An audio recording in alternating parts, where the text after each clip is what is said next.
one of the things I use is, I call it Future Beth. You'll call it Future whatever your name is, because it's basically working with imagining a future you. Now, I use this a lot with my teenagers to teach them the concept of delayed gratification, which is really hard for teenagers because that bit of the brain hasn't developed yet. So if Evie is doing some homework and she's like, oh, I can't do any more, there's only another half hour to do, but I can't be arsed, I'm tired.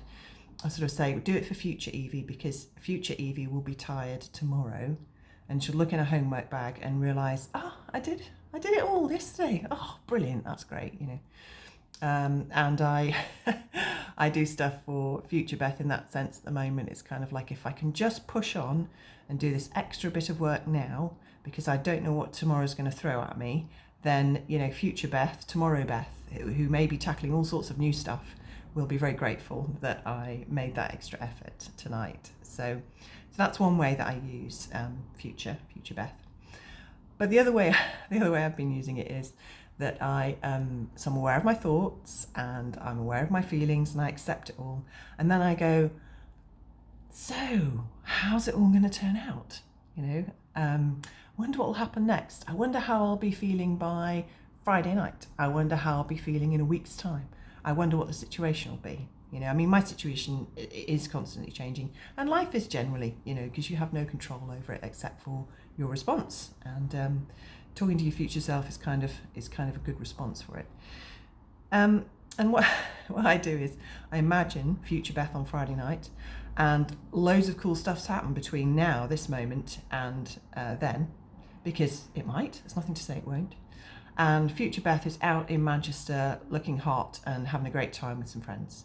And she turns to me in this chic bar and says, yeah, I know you were a bit worried about that, weren't you? It was a bit hard, wasn't it, on Wednesday? But hey, it's all worked out okay. And I've got a future Beth that's built her coaching business into a 6-figure business and all that sort of thing. And she's got a cocktail in one hand, and she's lying on a beach somewhere, and she's like, yeah, I know that it was a couple of years of real struggle for you balancing everything, but hey, it all worked out for the best. Look at this, look at me now, And it's kind of like visualizing, it's thinking positively, it's creating a vision, a dream that you want to move towards, even if you don't know what the hell's going on and it's all feeling like quite a struggle.